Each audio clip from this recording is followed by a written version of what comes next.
Boa noite a todos e a todas. Bem-vindos ao nosso curso Questão Agrária e Soberania Alimentar. Hoje, no nosso segundo encontro, né, dessa série de 6 etapas. Então, desde já agradecer a todas e a todos que tiveram e estão conosco desde a nossa primeira aula inaugural com o professor José Graziano da Silva. Inclusive, uma aula excelente, né, uma ótima aula, com boa participação, boas interações.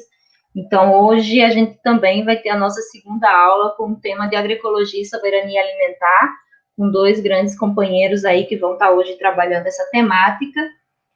Só lembrando antes que mantemos a mesma metodologia de participação através do chat, né, com todas as perguntas, interação.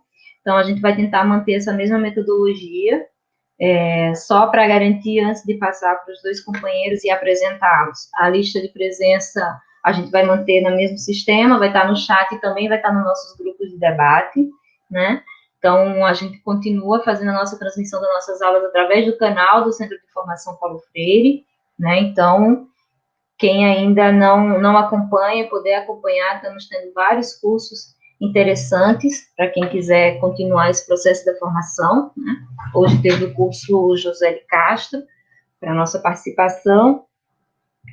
Então, hoje, então, vamos apresentar, então, os dois companheiros que vão estar trabalhando esse tema, para nós precioso, caro e de grande oportuno no dia de hoje, então, que se chama Agroecologia e Soberania Alimentar.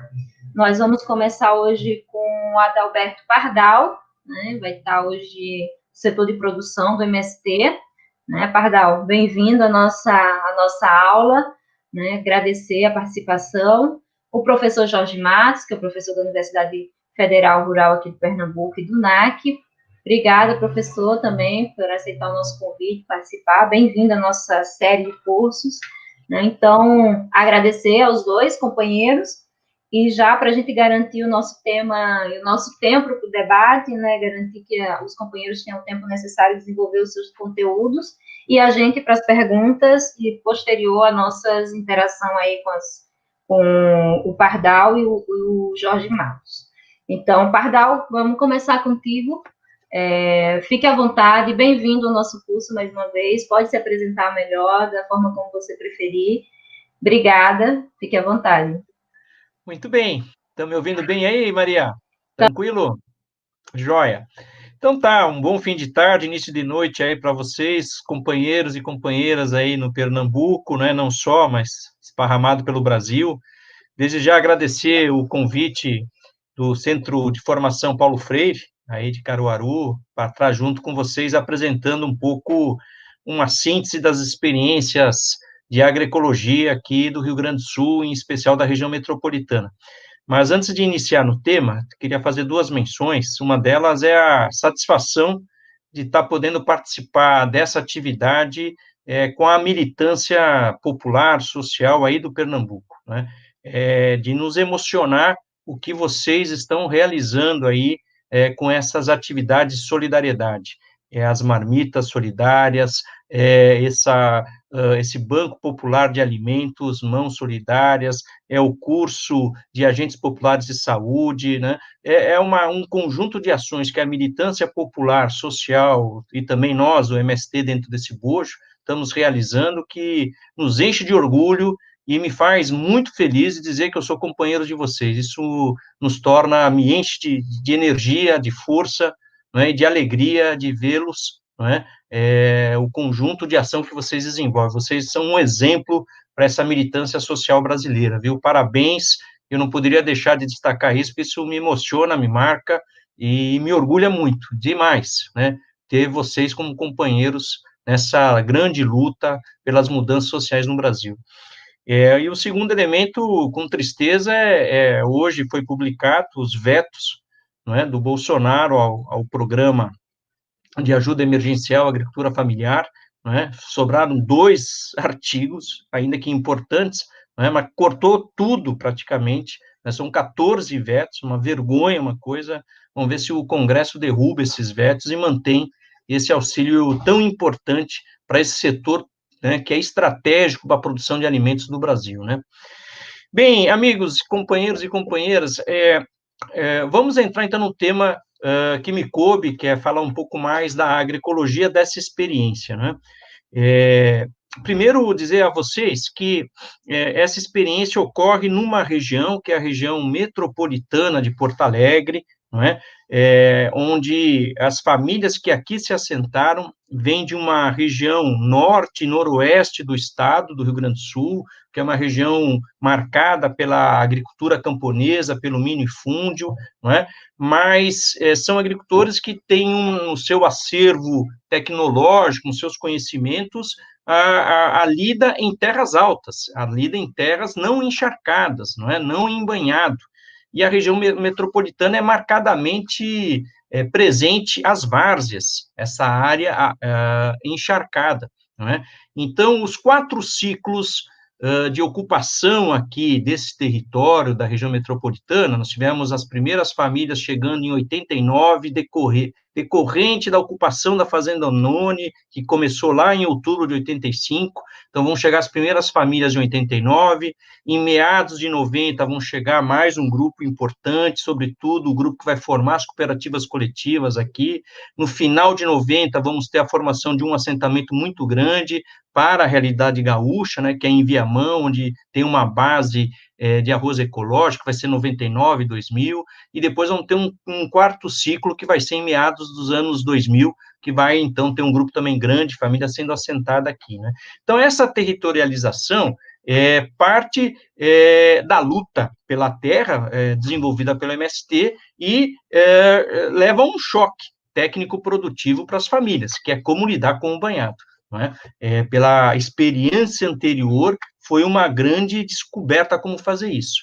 Bom, então eu vou tentar apresentar 7 elementos dessa síntese, vou tentar dizer que seja uma síntese política dessa experiência. Veja, quando eu falo experiência aqui, eu estou me referindo a 2 grupos de experiências. A experiência com a produção de arroz agroecológico e a experiência de produção das hortas agroecológicas, né, que também ela não tem muita visibilidade, né? Veja, na mística aparece muito o arroz, mas ela tem também importância, né? Porque o arroz ela começa a partir dessa experiência das hortas, né?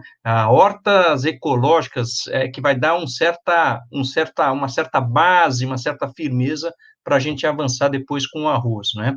Bem, então eu vou tentar apresentar essa síntese e ao final vou entrar num debate mais, digamos assim, afinal de contas, o que esses 7 elementos nos permite dizer de uma concepção de agroecologia que o MST já há alguns anos vem falando, né? Então vamos lá. Primeiro elemento dessas experiências que eu quero trazer como síntese é que a experiência ganha envergadura, em especial do arroz, quando as lideranças assentadas, não é, decidem romper com esse modelo tecnológico do arroz convencional. Não é? Então, há uma ruptura, não é uma decisão política que essas lideranças e a organização MST desenvolveu. Né? Eu estou dizendo isso porque é necessário, pelo menos essas experiências estão nos indicando, essa decisão política de romper com o agronegócio, naquela época nós não chamávamos de agronegócio, não é? Mas de romper com a agricultura convencional. Não é? Eu estou dizendo isso porque a ruptura está no plano da decisão política, não é? Para separar o que eu chamo de transição. Não é? A transição está no método, não é? Da adoção dos passos agroecológicos. Não é? Então, se no momento a ruptura está no plano da decisão política, no momento de execução, de implementação, está a transição como método. Isso é importante porque senão a gente entra a mistura, né, a transição como se fosse transição em geral, não é? E a gente acaba não evoluindo porque não há uma decisão política, né, das organizações, das lideranças e da base social, não é, do processo que elas estão inseridas. Não é? Bem, eu digo isso da decisão política, mas é importante compreender que essa decisão aqui na região metropolitana, ela está marcada porque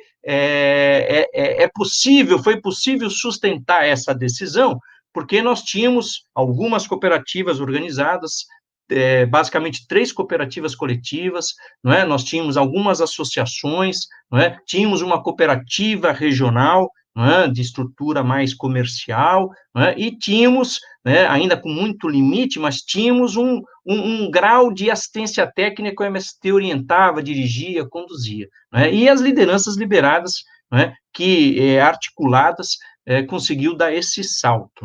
Então, o primeiro aspecto é isso, há uma necessária ruptura que significa uma decisão política das organizações, das suas lideranças, da sua militância, em, de fato, dizer, eu quero fazer o agroecológico, e essas decisões têm que estar sustentadas com instrumentos econômicos e políticos organizativos que permitam avançar a experiência.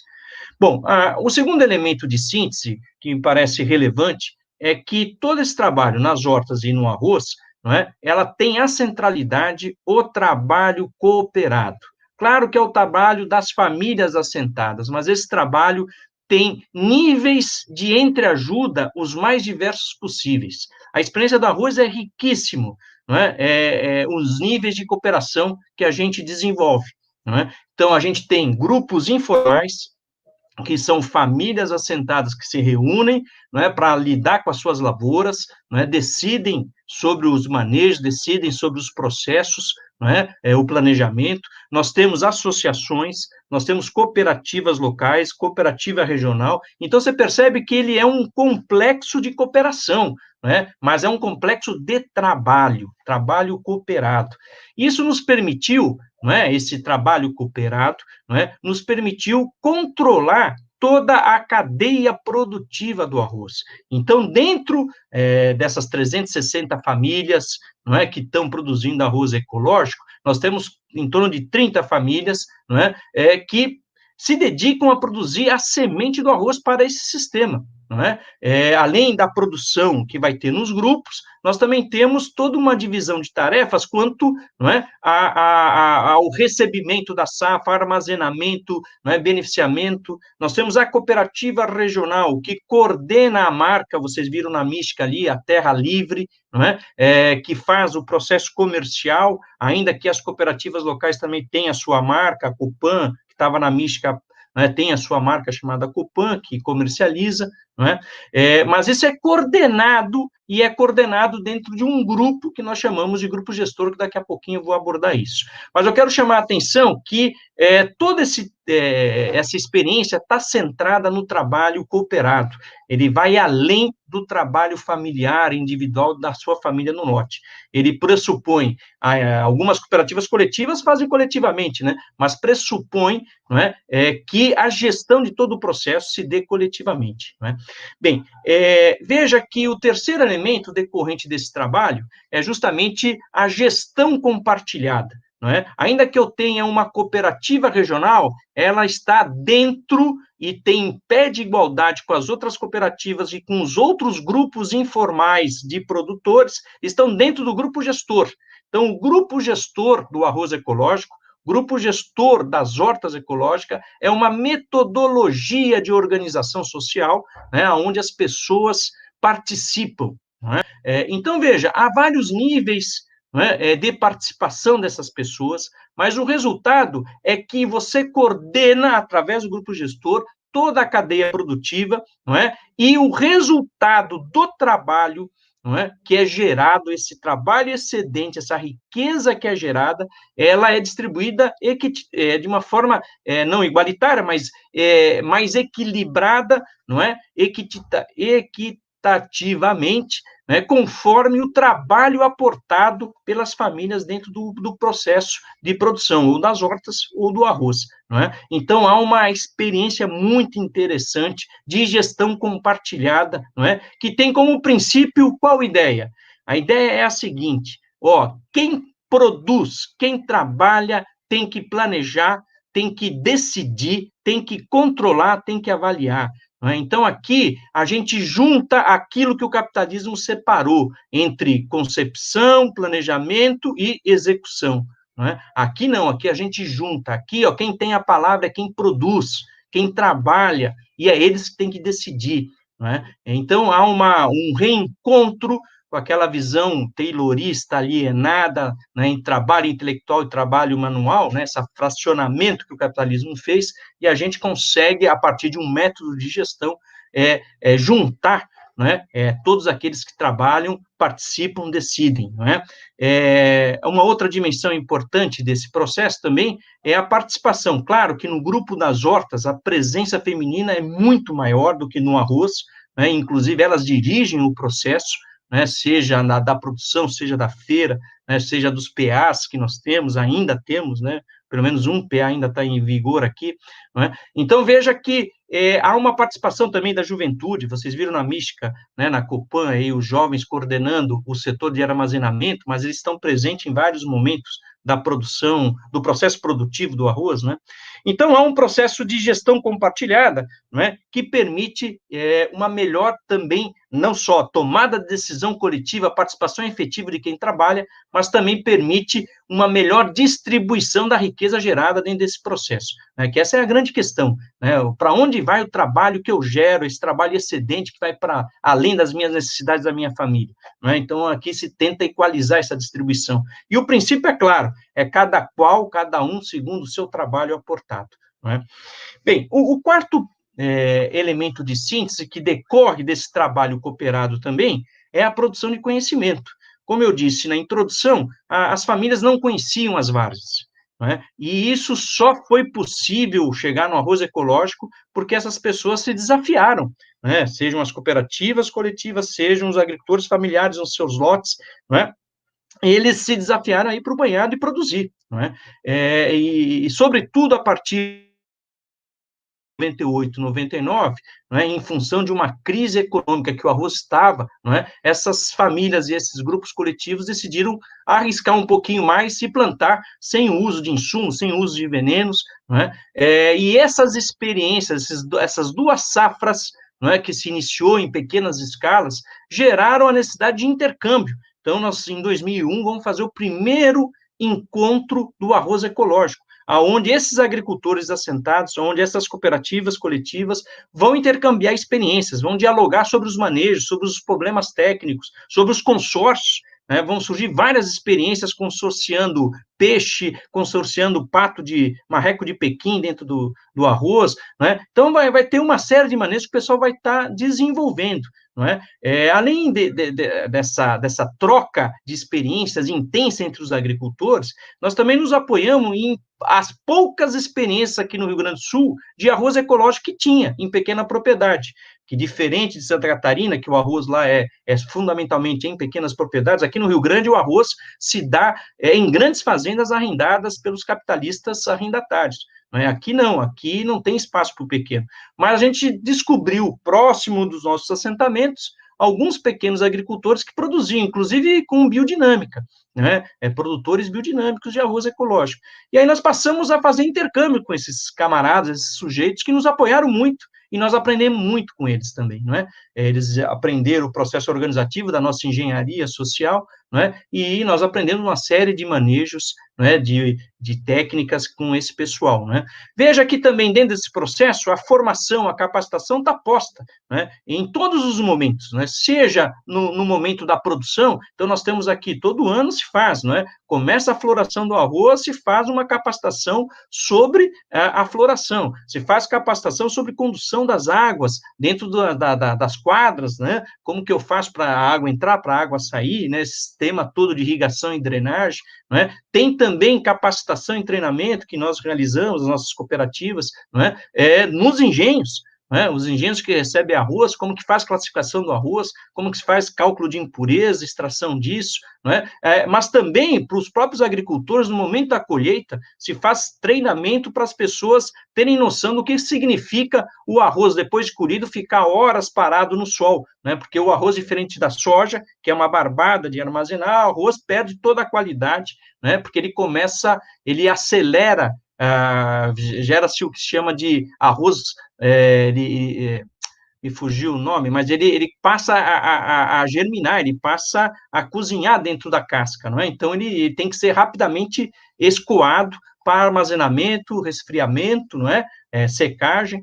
Bem, então, há um processo intenso de produção de conhecimentos, né? Lamentavelmente, nesses 19 anos de experiência, a gente teve contribuição muito pontual, não é, de alguns técnicos e alguns professores, seja das instituições públicas, sobretudo das instituições públicas, né, mas não tivemos um apoio institucional, né, os principais centros de pesquisa não estavam postos para o arroz agroecológico, ao contrário, estava posto para o arroz convencional. Então, vê aqui no Rio Grande tem um Instituto Rio Grandense do Arroz, né, ele pesquisa coisas ligadas à grande fazenda, à grande produção do arroz, inclusive teve, e ainda tem, né, parcerias com a Bayer, tem um arroz mutagênico, que não é bem um transgênico, mas serve para a aplicação de herbicidas, controlar o arroz vermelho.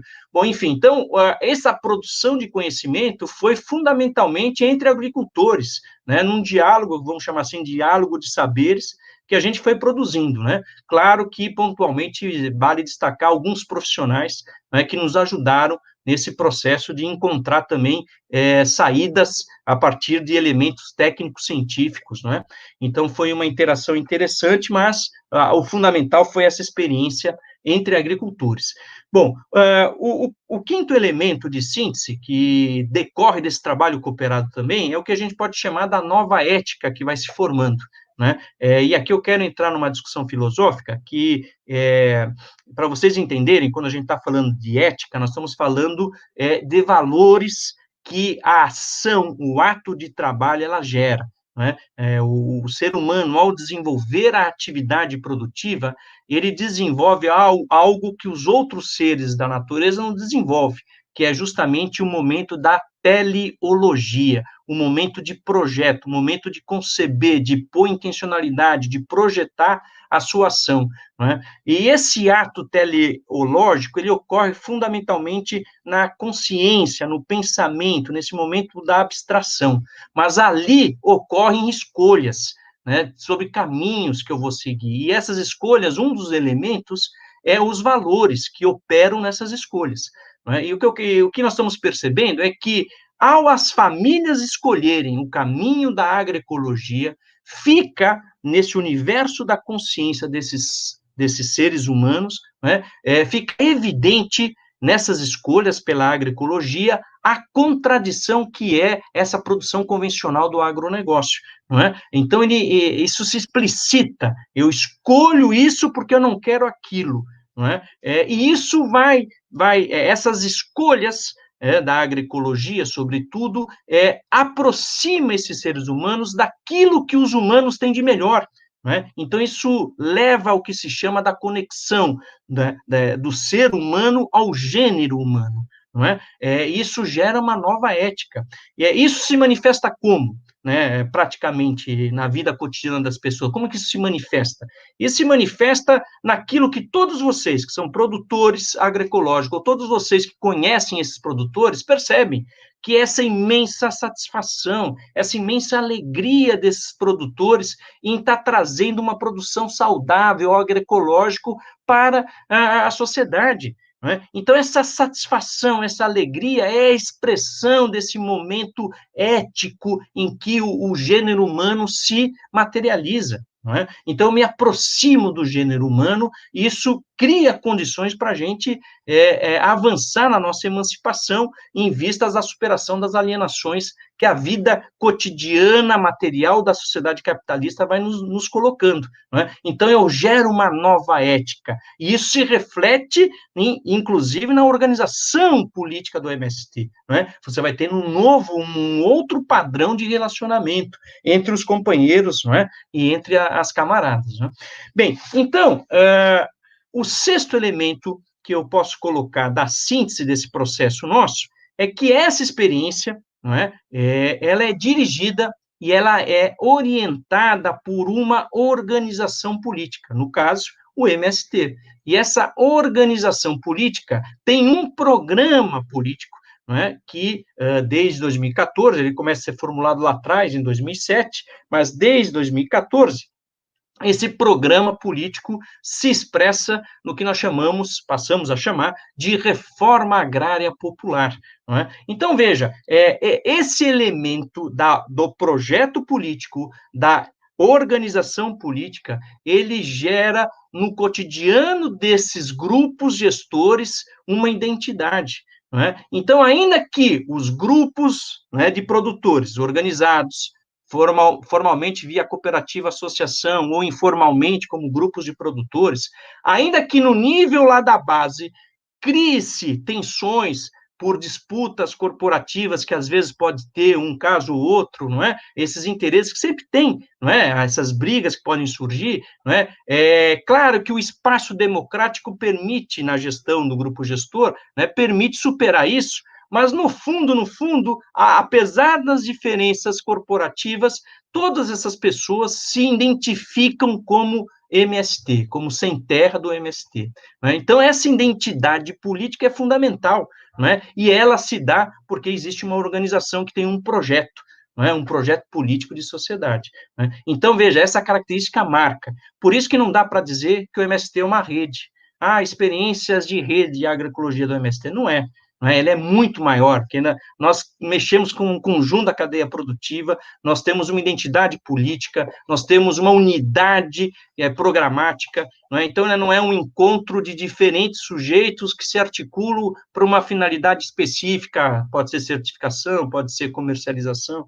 Né? Então, nós somos muito maior que uma rede. Né? Na verdade, ela é um conglomerado de cooperação centrada no trabalho, né? No trabalho das famílias, que se organizam em níveis de cooperação bastante diferentes, mas tem uma grande entreajuda. Bom, a sétima característica é o resultado desse processo todo, não é? Que nós chamamos, então, de resistência ativa. Não é? E o ativo aqui tem duas características. Né? Primeiro é o seguinte, não basta nós denunciarmos, fazermos a denúncia do agronegócio e suas mazelas, sejam, né, o desmatamento, a contaminação com agrotóxico, seja o trabalho escravo que isso gera, seja as sementes transgênicas, não é? Então, veja, não basta a denúncia é importante, mas nós temos que, além da denúncia, além da negação, nós temos que afirmar, não é? Afirmar um caminho, afirmar algo que permita viabilizar a qualidade de vida para essas famílias camponesas. Não é? Então, aí reside o elemento da resistência ativa, não é? Que eu nego, mas eu afirmo um caminho, não é? Que é essa produção agroecológica, que é a soberania alimentar. Não é? Então, tem um caminho que isso nos leva. Não é? Por outro lado, a segunda característica da resistência ativa, que é importante, é que o próprio agronegócio não conseguirá absorver essas experiências. Essas experiências que a gente está desenvolvendo aqui no Sul, pelas suas características, quais elas? Trabalho cooperado, gestão compartilhada, não é? Controle do conjunto da cadeia produtiva, não é? Base agroecológica, não é? Distribuição, né, equitativa da renda. Né? Essas características o agronegócio não tem como incorporar, sem se negar, porque se ele incorpora isso, ele se nega. Não é? Então, isso faz parte do que nós chamamos da resistência ativa, no ato concreto das famílias, né, no momento da reprodução social de suas vidas, elas encontram caminhos tecnológicos, caminhos organizativos, não é, que permite, não é, uma grande resistência. Né? E aqui na nossa região, essa resistência se expressou materialmente por um conglomerado de cooperação, né, que tem metodologias como grupo gestor que nos ajuda a conduzir o processo. Então, veja, desses 7 elementos, né, são eles, olha, o trabalho cooperado, não é? A gestão compartilhada, a produção de conhecimentos, a geração de uma ética política, não é? Que nos aproxima do gênero humano, uma organização que tem um projeto que orienta o processo, não é? Gera uma resistência ativa. Então, desses elementos, qual é a concepção que brota de agroecologia? Não poderia ser outra. Né? A concepção de agroecologia que brota desses processos, ela tem 3 grandes dimensões. Uma dimensão que é a agroecologia como prática social camponesa, então, os camponeses com seu trabalho, com seus processos sociais organizativos, com seus conhecimentos, com seus saberes, eles vão organizar essas práticas sociais agroecológicas e práticas organizativas sociais de entreajuda, não é? De resistência, de comercialização, que gerem renda. Então, é uma prática social. Né? Só que também essa prática social tem um outro elemento, que é o segundo pilar dessa concepção, que é o conhecimento científico. Também é ciência. não é?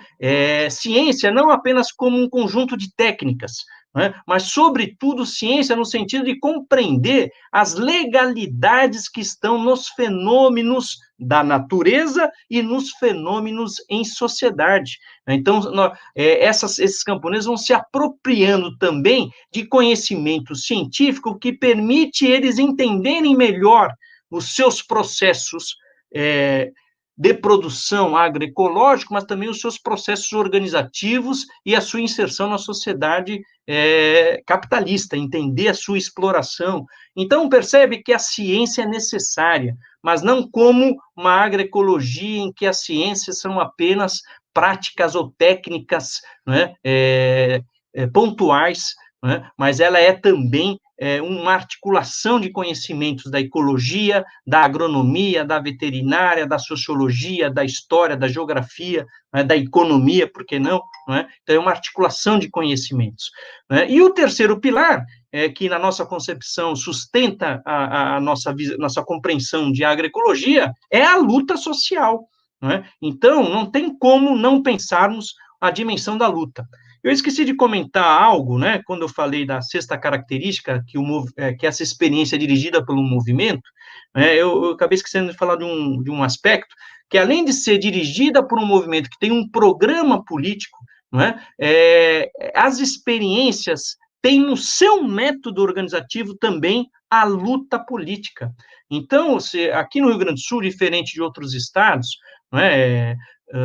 do MST, nós temos pouquíssimas famílias acampadas. Nós temos um problema na nossa frente de massa, temos uma dificuldade de massificar a luta pela terra. Então, nos últimos 5 anos, a base social que participou das lutas políticas do MST foram as famílias assentadas. E como muito das lutas acabam chegando na capital, aqui em Porto Alegre, portanto, a região metropolitana, essas famílias que estão organizadas nos grupos gestores tiveram um papel destacadíssimo na participação das lutas. Sejam lutas políticas de natureza econômico, corporativo, eu quero direitos sociais, eu quero políticas públicas, quanto lutas políticas gerais da sociedade, desde o impeachment da Dilma, governo Temer, prisão de Lula, eleição de Bolsonaro, todo esse processo o MST teve inserido até a cabeça, tentando denunciar, tentando ajudar a sociedade brasileira a evitar a regressão social que nós estamos vivendo. Nós tivemos um papel importante, não fomos a única força, mas nós tivemos um papel destacado. Agora há pouco falava com o Jaime, que teve ali quantos dias de greve de fome, denunciando a prisão de Lula, e a sua impossibilidade de concorrer às eleições. Então, nós tivemos um papel destacado e as famílias assentadas, aqui na região metropolitana, introduziu no seu método organizativo a luta política.